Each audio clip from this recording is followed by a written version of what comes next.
The digital world moves fast, but real growth comes from real conversations. This is e-Coffee with Experts, where marketers and founders share what's actually working in SEO, AI, and digital growth. Grab your coffee and fuel your mind as we chat with top minds about their wins, struggles, and lessons you won't find in a blog post. Brought to you by Digital Web Solutions, we bring real talk to help you grow your business, one episode at a time. Let's get started.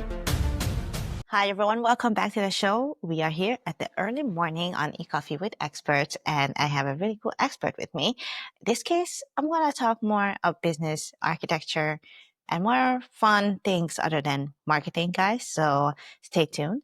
And let's introduce our guest. Hi, Lance. How are you? Doing well. Thank you for having me, Annie. Can you please introduce yourself to the world and tell why you're awesome?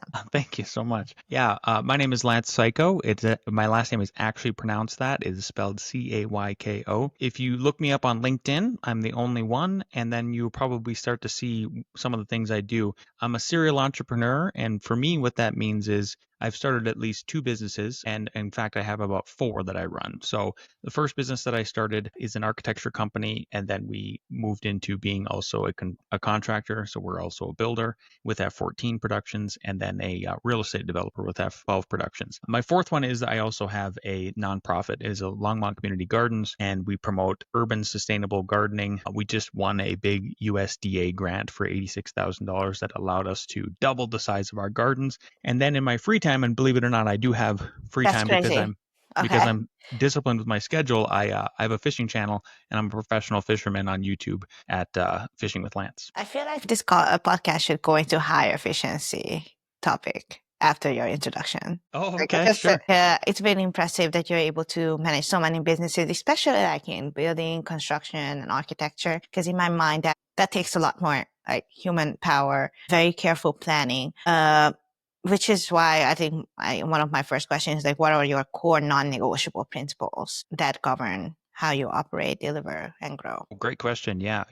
Well, it might sound so. I have a phrase that I have copied from a man named Jocko Willink. Everybody probably knows who that is. He's a pretty famous podcaster, and he's an author. And one of the phrases that he coined is called "discipline equals freedom." And through Well, that, I then try to manage my schedule in such a way that it's very disciplined, but allows for maximum freedom. And that might sound counterintuitive. So a lot of folks will say, how do you get all this stuff done just like you did, Ani? And then I say, well, I am schedule everything. And they go, everything? That seems anal, that seems rigid. And I say, no, it includes also, like, let's say I'm speaking to a friend. That includes me scheduling out, for example, next week, I'm taking my daughter to New York City. It's in my schedule for her 16th birthday. We'll be there for a couple days. And then that weekend, the weekend after that, I'll come back for one day of business, and then I'll re-enter then, leisurely activities. And I have on the calendar, then I'm heading to the lake with my friends to celebrate Memorial Day and also kick off the summer season. So it really is about, that's something I won't move, is I make sure and schedule every single thing that I possibly can so that I can make sure I have enough time and space for everybody to personal and professional. that's fantastic. I was on this scheduling rigid schedule at one point, but as soon as my lifestyle shifted, I found it hard to balance my old habits versus kind of like getting into a new lifestyle. Because I recently, I mean like the past 2 years, I started traveling a lot more, which is why scheduling became harder. Time zones always changed. But I definitely feel like having a schedule. Like I share my calendar with my partner. So we always know who is busy when, which for some people that's also very rigid, but it is pretty helpful. So we have very less friction in our day-to-day lives. So can you walk me through how you started your architecture business? Yeah. How did you position yourself? Okay, sure. Yeah. We positioned ourselves as, and I didn't have this phrase coined until maybe 2 or 3 years ago, as positive reactionaries. So again, like going back to, like, if you look me up on LinkedIn, you'll be like, wow, your preferred pronouns are positive reactionary. I'm like, yes, that's exactly what my preferred pronouns are. And so when I moved down to Colorado, I worked in the downtown Boulder for a boutique architecture firm. They were very small, but they were terrible business owners, and they did Okay. not have the kind of diversity in clientele and projects that you need in order to withstand something like the Great Recession, which happened right after I got hired there. And so, but I'm so grateful for that opportunity that I got with those guys, and seeing all the mistakes that they made, because then that allowed me to not make the same mistakes they were making, right? So they concentrated on going after very certain clientele, like a very small percentage of the population. And that was ultimately their downfall then. As soon as basically housing fell short with commissions in that at that time, then they had no choice but to lay somebody like me off. Concurrently, my business partner, Al Gore, he was working for Studio Daniel Libeskind in downtown Manhattan. And Studio Daniel Libeskind is very much the same. They're very niche. They don't have a diversity. They didn't have a diversity of projects at that time. And so as soon as government funding fell away, then a mass layoff happened there. So we tried to be, then there were some other just little things that ended up being big things that I think they weren't doing correctly either. And that was like, they were bad communicators. They didn't believe that architecture was a business. They thought it was 100% an art, stuff like that. So we started and said, we're going to do the opposite of what those guys do. We're not going to turn our noses up at little jobs. We're going to try to be volume based, figure out how we can be ultra efficient with our design and our drafting methodology so that we can be volume based and do more projects for less money, but then still make a bunch of money, hopefully, and be profitable. We're going to be better communicators. We're going to go after a more diverse set of projects. And then we're also going to 100% embrace the idea that architecture is a business. It's at least half business. I like to think of it as, the profession itself as it's half engineering and it's half science and half art. And I think the same thing plays on that note of it's half business, half art. That's a good insight. That's a great insight. Why? Because a lot of people don't think of, like most folks who are not in architecture, think of architecture like it's a real business, like it's a really serious profession. Like in order to become an architect, in my country, Hungary, like you have to study like really, really hard to get in. So it's really surprising to me that in the real world, in your experience, architecture do think of themselves as artists. That's a totally different mindset. That's like telling a graphic designer that they have to unlove their job and actually make a job out of it just to make a lot of money. And I see a lot of designers, video editors, having some similar dilemma at the beginning of their career, for sure. Yeah. I also mentioned that you have a construction business. And how do you go about finding the right people to get those really handy jobs done?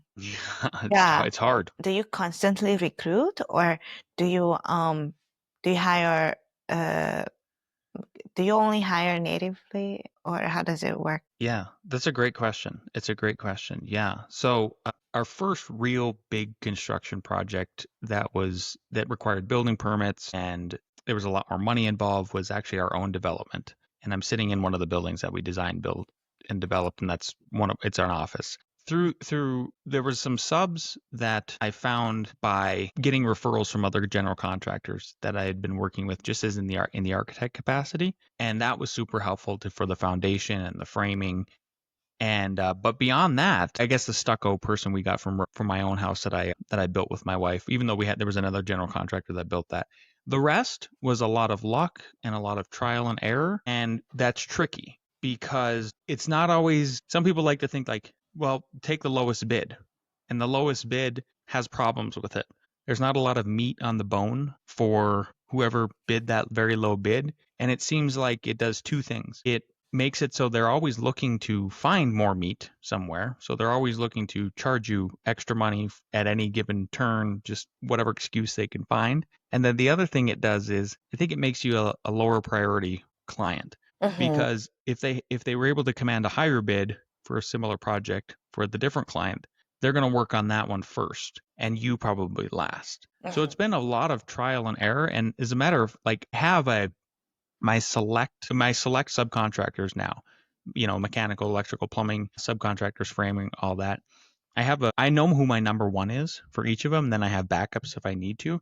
But your question is really it's like timely because I'm actually experimenting working with another electrician right now. And it is awful. It is just awful because they did exactly what I, started answering the question with is they didn't leave a lot of meat on the bone. And their methodology is much different than what I'm used to working with. And it's getting contentious with them barely even starting the project. So yeah, that's typically how we're doing it. And once you hone in on like who you select to work with, then the challenge comes back to you to be able to because let's say those selected people that are going to help build your building, all the different trades that are involved. Let's say they're middle to middle high in terms of their prices. Then it's up to me to go to the owner who's going to pay all of us of the potential of the building. Hey, these are my selected subs and they're more expensive. And then I have to hopefully tell them horror stories about picking a different sub and how awful it can be for their project. And I need to go to bat for them for my subs that I prefer, which is a higher fee, which the owner doesn't like because there's always a budget involved. So it's a big tricky equation. Exactly.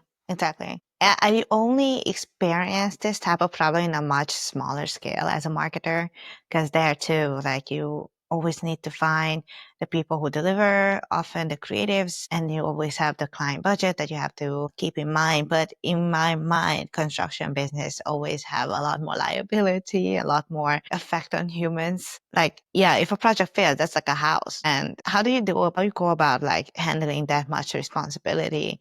And that much liability as an owner? You have to become very comfortable with risk. You're gambling as an entrepreneur, no matter what business it is. And a lot of people can't handle it. I think people look at folks like myself and they see success and they see freedom and they see leadership, and people want to follow a leader, and then they get caught up in the idea of I could do that too. I want to do that. I want to do that. And I think one of the things that they don't understand until they dive headfirst and try it is that, but can they do that? Are they comfortable with the risk? Because the entrepreneurs eat the last. You know, they got to pay everybody else first, and then they finally get paid a little bit. And then at the same time, they're the ones that could end up in court in a big major lawsuit, or their buildings hurt people and potentially and stuff like that. So it's all about understanding and being comfortable with and getting comfortable with risk. I see. I think it's easier said than done. How would you encourage someone to take more risk? Ooh, they start with little things. Start with little things. For example, let's say if you're going to be an entrepreneur, you might have to get in front of people and speak. You might have to go sell your product or your service. So, there's folks like who have become decent public speakers that are very famous now, and we can start naming them off, and it's like, but probably are not like the most smooth and gregarious and like charismatic people, right? Elon Musk, he's kind of awkward when he presents, but it's funny. Yeah. Now it's endearing. He's leaned into it. Mark Zuckerberg, like same sort of thing. Steve Jobs comes off cold, right? I'm naming like giant tech entrepreneurs. And so if you're just trying to start a small business like we have, then the easiest way you can do this is like just test, do something uncomfortable, right? Take a risk. The risk would be go join like Liberty Toastmasters. That's very popular in the United States, and see they give you like little assignments, and they're like, okay, you have to make a speech about yourself. It's like one of the first ones you do. I love Toastmasters, yeah. Yeah, and see how it goes. That's a perfect way to just dip your toes in and go, am I comfortable with this or not? Maybe you get really comfortable with it, and then you become more charismatic, and then you're like, okay, what's the next risk that I could possibly take to get comfortable with that? Yeah. I think smaller risks like this is great to start with, and places like Toastmasters, which is, by the way, guys, it's like an international public speaking community. You get like a club every city you are in. You probably have one right now where you're sitting, and people from the community come together and they learn how to do public speaking. And the Toastmasters allows you to have an audience, because not everyone will have the opportunity to, go on podcasts or like conferences and stuff. So anyway, that was Toastmasters for people who are listening, right? I used to join. I was even like president and stuff. Like I was really involved in the community. What I found is that it's really good to show yourself that you can do something and execute it. And it's kind of like slowly builds confidence. Other avenues I see this confidence building come is like if somebody has like a fitness transformation. I used to be fat, now I'm like leaner, or I used to be very skinny, now I'm like more like muscle, like tone and stuff. So any type of transformation in a way like kind of proves people confidence. But I think then another level of risk taking that you have is kind of requires probably more than what I described. Yeah, for sure. But like you said, it's all about the baby steps. So how do you do the baby steps? I'm glad you brought up like fitness. Yeah. Yeah. So you just maybe the exercise is like write down 3 things that terrify you and pick one and do it and go from there. Yeah, that's great. So everyone, go and take risk. So let's talk about like how you marketed your business first. So did you follow any marketing playbook, or did you focus on sales? Because now that you have shifted your focus to productize and processize and focus on client success within your architecture business, how did you end up marketing it as well? Yeah, we initially were renegades and guerrilla marketers, which I just love because it was such, I think that's why I'm an entrepreneur first and foremost, and why I love entrepreneurship, and why I'm not just an architect or just a builder or just a real estate developer or whatever, is because starting businesses is one of the most creative things you can do. It's like really fun, and you get to experiment and try things that other people aren't doing and see if it works. And we've done that a lot. So one of the primary thing that we did is we looked at, again, those architects that I worked for previously, and I'll never forget this. At the very end of my time there, I only worked for them about 9 months before I got laid off. And in the last couple of months, I was actually, through a contact down here, my cousin, who is very good at going after and getting government contracts. We met with him, and he asked the owner point blank, and I think I was only 25 at the time or something like that, very young. And he asked the owner of the architecture firm I was working for point blank, over the table, and he goes, "How are you guys marketing yourself right now?" And the owner said, "Word of mouth." That was it. And I went, "Oh, wow, that's it. That is it. No wonder I'm going to get laid off. You guys aren't, nobody, how do people even look you up? This is bonkers to me." That's hilarious. Yeah. So I said, "We're going to do that. We're going to do whatever they aren't doing." And it's worked. And so we made a website, we started using Google Ads. And then the other one that we did is we did Craigslist. About 10 years ago, 10 to 15, 20 years ago, Craigslist was really good, actually. It was still kind of seedy, but that was okay. People are always looking for deals on there. It was so when we started the architecture company, we knew people were going to look for deals. So our challenge is like, how do you not lose your butt if you get in bed with some of these people who are looking for deals, right? So what we did, one of the most beautiful exercises I think we did, that people just, once I tell them about it, they're like, "Whoa, that was brilliant," it's on the fine line of like, is it immoral or moral of what we did? And so what we did is we put out a fake Craigslist ad. This was at the height of the Great Recession in the United States. And we pretended like we were a potential client for an architect. We said, we have a piece of land. We're looking to do a cabin. Can you please send proposals to an email address? I can't remember what email address. So I think you could even keep it anonymous. We got like 100 proposals because everybody was out of work within a couple days. And then we closed the inquiry. Then we took all of that data and put it into a spreadsheet to see how much people are charging, what's the market commanding right now, and then we cross-reference that data with what do we need to live, and found a really good sweet spot. And that's what we based our pricing off of from the beginning. And then we kept going up from there because inflation and the overhead goes up and all of that kind of stuff as we continued to grow. And so that was a big game changer for us, because I think it helped us find a place in the business world down here. That's fantastic. So basically, to find out your basic pricing, you were asking all your competitors how much they charge, and you put the math together and started marketing your own firm. Brilliant idea. I think, especially when you are just starting out in a place where people don't share their prices all over the internet. I think that's amazing tactic and strategy to begin with. And once you started your website, did you primarily get inquiries through SEO, or still you made Craigslist work, or did you find Google Ads more helpful? Which channel worked out better? Boy, that's a great question. By far, Craigslist was best for us. And then we upgraded from there and started using a website called thumbtack.com. We're still on there. We still market on there. The tricky part about websites like that are lead generating and not your own, which is much a different kind of equation, is it's a volume game. And you have to get comfortable with the volume game, especially as like an architect like us who does a lot of high-end work, a lot of work that just, you go look on our website, you see a fancy, fun-looking, cool-looking house, and you go, "I want that," and you go, "Okay, the cooler it is, the more expensive it is." Like, of course. Yeah, like it's like fashion, right? The better something looks, like, probably going to be super expensive. So if you go into it though with the mindset of, I'm going to have to weed through a lot of tire kickers, a lot of people that are really price checking and all of that, then that's okay, because some of our best commissions have come off of websites like that. Now that we're as a more mature firm, we have a full-on SEO company that works with us all the time. We've worked with them for the last 3 years. We redid our website 3 years ago, and now if you search like Colorado architects, we're usually in the top 3 rankings, Colorado residential architects. And that was all like just a ton of SEO work.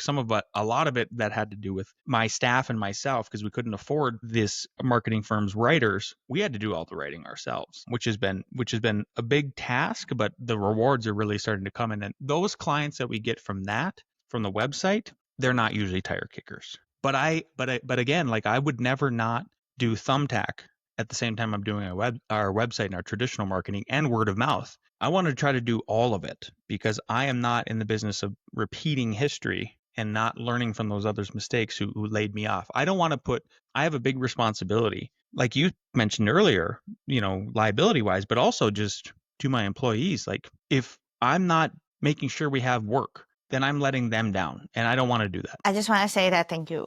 Thank you for this answer. Why? Because, okay, of course, you answered my question, but also you have inspired so many people, including myself, that at the end of the day, it's all about responsibility and who you are responsible for. Unfortunately, in my past, I had worked with owners who don't really think for the employees the way you do. And of course, it's not a successful business. But it's as an employee, you feel when someone cares and someone doesn't. And the way you approach marketing and how you were, even like you wrote your blogs yourself, like that, I cannot imagine any owner before to sit down and write blog posts. And it was before AI, I'm assuming, like it was before ChatGPT could spit out a bunch of words, I'm guessing. It's, it's a lot of work, a lot of dedication, which I found super inspiring. And I hope a lot of people can take away from this. Yeah. Thank you. Yeah. I'm glad to give that. I'm glad to share. And I also know that you have a podcast yourself. Is that true? Inside the firm? Mm-hmm. Mm-hmm. I know you're doing a lot of things, and podcasting is also a time-consuming thing. I mean, let's just not even think about the editing, but like sitting down, talking. It is also a time-consuming marketing channel, but I'd like to know how you're leveraging your podcast for your business. Yeah. Thank you for asking. Yeah, we are. So Inside the Firm podcast is our podcast. We have 2 shows that we air every week. There's a Monday show called Monday Morning Coffee with Inside the Firm, where I have actually guests like yourself on, Annie. And then there's also the Friday show that is the flagship show.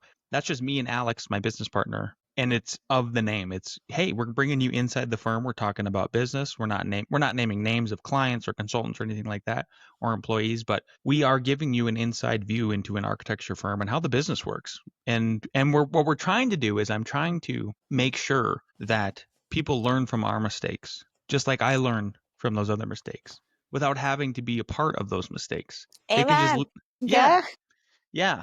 So I do really. the same. Okay, good. So it's just us trying to be helpful, and like I'm a big believer in positivity equals positivity. So if you're putting out positive messaging and you're trying to be helpful for people, people are going to want to return that favor in some kind of way, or even if it's just by positive energy and all of that. And then there's 2 other things that I think the podcast does for us. We do have sponsors, so we do traditional copies and reads for people. We've had Dell as the computer company as a sponsor before. We've had some big building product manufacturers as sponsors. Our primary one is ArcCat, and that helps pay the bills. It helps our marketing. We have a marketing consultant who then posts everything and makes our YouTube cards and some stuff like that, and does some editing for us, like makes us shorts. So that's awesome. But then the biggest thing I think it does lately for me is it gets me in on shows like yours, where I can get in front of other people and expand my message, our message, help other people in different industries.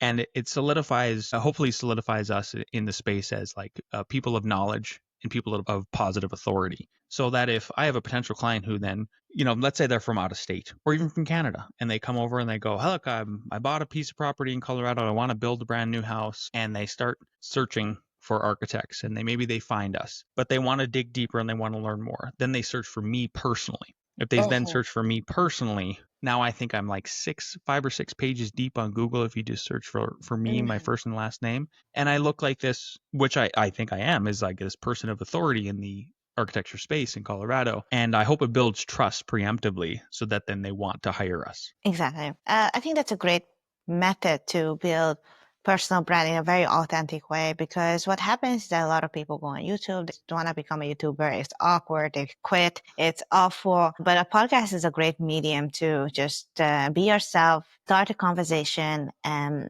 create some sort of buzz around your name. When I first started my podcast, I didn't think of it that way. I was really just focused on like getting really good guests on my show, talk to them. And over time, people are like, oh, Annie, how is your podcast? Oh, Annie, I listened to your show. Oh, Annie, I'd like to be on your show. And I was like, oh, wait, people remember me for this thing that I created. So it's a pretty cool project for me, but also for business owners. Podcasting is a great medium to introduce themselves to a bubble outside of their normal comfort zone.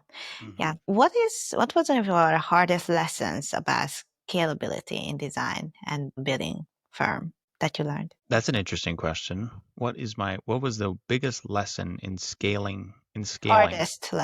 Hardest lessons in scaling. Yeah, that's interesting. I think it's just like hiring any of the people that help us build our buildings, the trades. Then you're hiring individuals. And I think you're trying to learn from every individual that you hire. And eventually you find sort of a category or you are able to define traits that you're looking for before you hire an individual. But in order to do that, you first have to maybe hire the wrong people. Mm-hmm. Yeah. So there's like it's tricky again. And so for instance, with the architects, I'll give you two examples. With the architects, we hired a gentleman who was older than us by at least 10 years, very early on. He was maybe our third or fourth hire. And the assumption that we made was a mistake. And the assumption was we thought he knew the software that we use to design and draft and draw our buildings like us, just because he was older and he had it on his resume. And it wasn't true. I know. Tell me about it.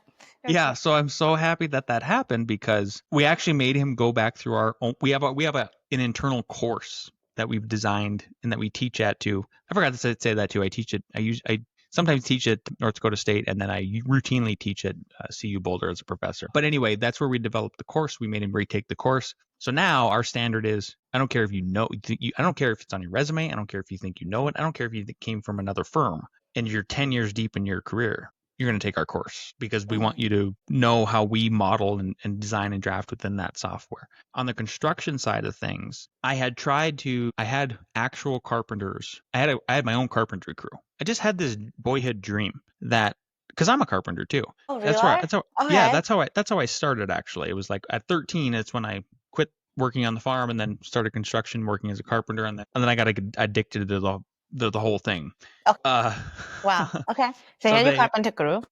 Yeah. Had our own carpenter crew. I thought it was a great idea, and it is in a lot of ways, because it allows us to have very high quality control. It can be much more dictatorial about their schedules versus, because it's my company, I'm their employer, versus just hiring another company who has similar employees, other carpenters and stuff like that. But the problem is that then there's a lot of issues that come with that type of worker. A lot of health issues, a lot of, they're beating up their bodies all the time. They can get injured. And then there's downtime that I'm not used to in that kind of a way. And then I didn't realize that it would be so difficult with them, because I think they lack a lot of emotional intelligence compared to like a white collar worker, somebody who's maybe went through college. And I used to actually poo-poo the idea that, like, I think there's too many people going to college. And now I'm like, oh no, that's a hoop that people can jump through. Maybe it doesn't give you a lot of skills, but at least trains you to be a more emotionally intelligent person.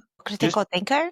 Yeah, critical thinker, just more, you have more interactions with people throughout your life. You have to work with people a little bit more. This is where my headspace is at now. Okay. So a big pivot that we're making actually right now is we are tapering down our internal construction crew to where we had 4 carpenters. Now we only have 2. By the end of the month, we're only going to have 1. And then by the end of next month, there's no more internal carpenters. And we're going to try to now actually delegate and sub everything out, hire more white collar folks to then help me manage those subcontractors. But I had to make that mistake and go through the motions of thinking I need my own carpenters. I see. Yeah. Yeah. I think it's a very powerful and also going to be like a very interesting transition for you personally, right? Hiring a different set of people for them to be your right hand. That's even, how to say, even more dangerous sometimes for business owners because they're like, oh, but they're not like me. And then, oh, I wouldn't have done this way. But yeah, I'm sure, like you said, you mentioned you have a daughter. Managing is also somehow similar to parenting in a way, where you have to internally like kind of motivate and give constant feedback to another person to develop and grow. I'm very lucky now at Digital Web Solutions. I have a great manager who does that. And I'm like, oh, had I had a better parenting, now I don't know, I would have made friends. You know what I mean? But yeah, I connected the dots a little late. Yes, amazing. So before I let you go, I'd like you to answer me one more question. And this is more like a self-development questions, but you are a very inspiring person. So I think will be fun. If you were to go back in time, what advice would you give to your younger self? Don't sweat the small stuff. My mom gave me, don't sweat the small stuff. My mom, everything will work out and trust the law of polarity. The law of polarity I didn't understand all this stuff until maybe like 2 years ago. I'm 42. And I was sitting with I was having dinner with my two children. I have a 16-year-old daughter and a 20-year-old son. And they go, Dad, nothing seems to scare you. Does anything scare you? And I go, oh yeah. And I go, if you guys aren't going to believe what scares me though. And I go, tell us. And I go, okay. If everything's going right in my life, I get anxious. And they go, why? And I go, because it's usually something bad happens. And I go, when do you think I'm actually most excited and not scared? Sort of like an excited scared. And they go, I don't know. And I go, when something really bad happens. And they go, what? And I go, yeah, because I know something positive has to equal this out eventually. And that is the law of polarity. Is it an actual law of physics in the universe? And the analogies you can make is you can't have electricity if you don't have a negative and a positive. You can't have light without dark. You can't have fire without water. That's what keeps things in equilibrium. But I had to go through so many negative things and then have God teach me the lesson of like, don't worry, positive's coming. And every single time, like when I have my worst days, I slug through it and I go to bed and I go, man, tomorrow's going to be awesome. And every time it's like a mind-blowingly awesome day where, businesses we're crushing or personal something happened, we win an award or something like that. So that's what I would tell my younger self. Don't sweat the small stuff and trust the law of polarity. What are the small stuff for you though? For someone who had accomplished a lot, have done a lot, what are those small things? My carpenters have I'll show up on a job site. It just happened last week. I showed up on the job site and he goes, I broke that concrete. Like, should I get mad about it? Should I just let it ruin the rest of my day or go, guess we got to fix that?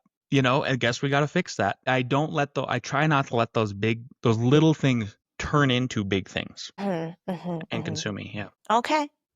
Amazing. I think that for someone who likes to always do the best, this advice is very inspiring for me too.